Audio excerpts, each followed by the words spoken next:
America first. It's a slogan that defined U.S. foreign policy under Donald Trump.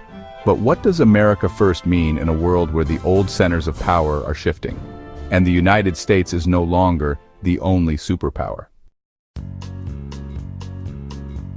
Today we hear from renowned economist Jeffrey Sachs, director of Columbia University's Center for Sustainable Development, on why America's global dominance is fading and what comes next. Jeffrey Sachs is one of the world's most respected economists and a leading voice on global development. In a recent interview, he explains why we now live in a multipolar world, how U.S. policy is accelerating America's decline, and what this means for the future of international relations, climate action, and global stability. Jeffrey Sachs begins by noting that the era of American unipolarity is over. The world is now multipolar, with major powers like Russia, China, and India asserting their own economic and political influence. According to Sachs, this shift is not accidental. It's the result of decades of hard work, high investment, and strategic planning by these countries.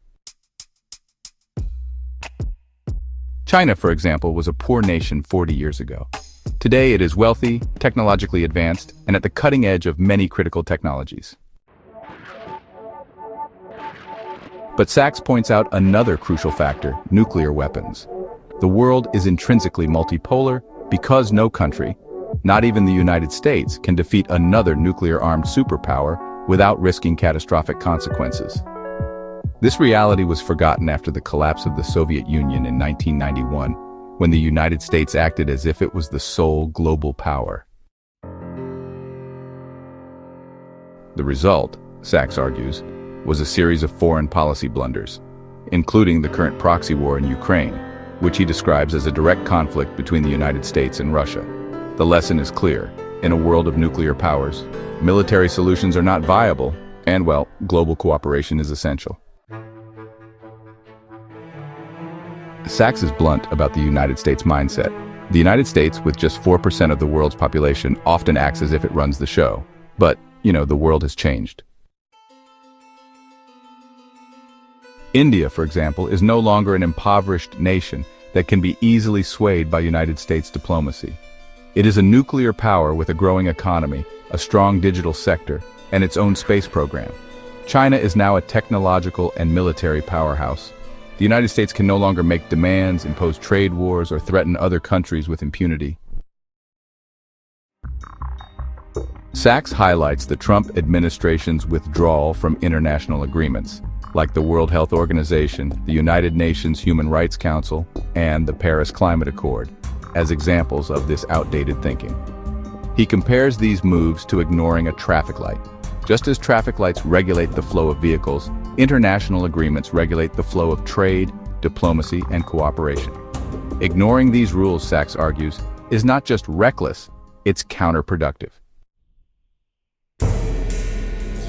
On climate change, Sachs is unequivocal. The crisis is real, accelerating, and more dangerous than many realize. He points to the dramatic increase in global temperatures, forest fires, and extreme weather events as evidence. Trump's decision to leave the Paris Agreement, Sachs argues, was not just a mistake. It was a surrender of United States leadership. The Paris Agreement is not, against the United States. It's really a global effort to address a shared crisis. By withdrawing from climate action, Sachs warns, the United States is handing the technological lead to China. While the United States focuses on fossil fuels, China is investing in electric vehicles, solar power, wind, hydro, and advanced nuclear technologies. The result is that China is positioning itself as the leader of the 21st century economy, while the United States, falls behind. Sachs also addresses the domestic impact of America's foreign policy. In his 2018 book, A New American Foreign Policy Beyond American Exceptionalism, he argues that Trump's America First agenda is really about, putting white America first. He sees this as part of a global wave of anti-immigrant and racist politics.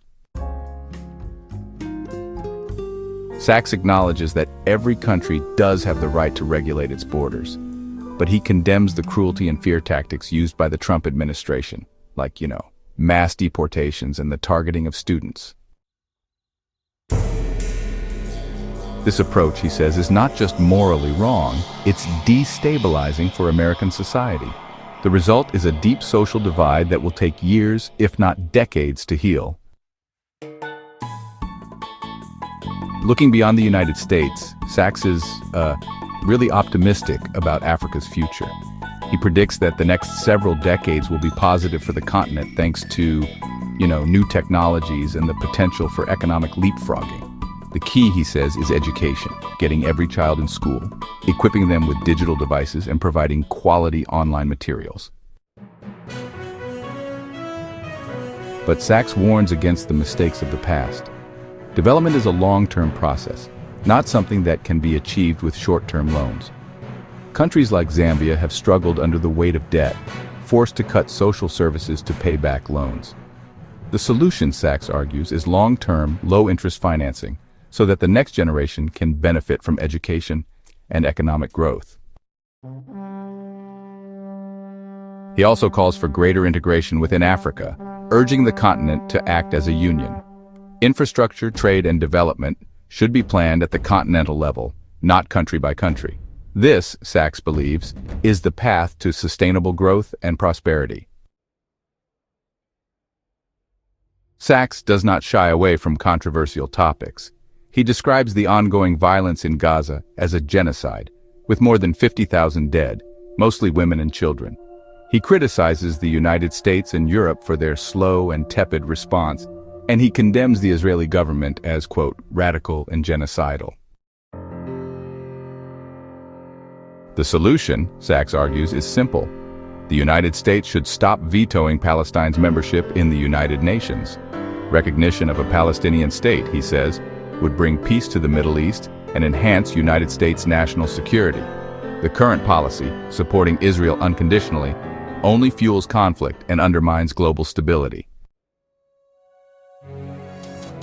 Sachs ends on a cautious note of hope.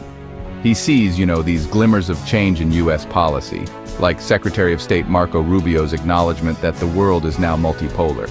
But he urges the U.S. to go further, to recognize the limits of its power, to make peace with rivals like Iran and China, and to embrace a new era of global cooperation. The stakes could not be higher. The decline of American power, combined with climate change, global instability, and domestic division, well, it threatens the future of the planet. The only way forward, Sachs argues, is through cooperation, education, and a commitment to shared prosperity.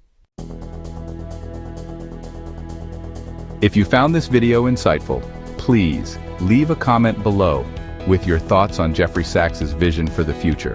And don't forget to subscribe and hit the notification bell for more in-depth analysis on global politics, economics, and what it all means for you.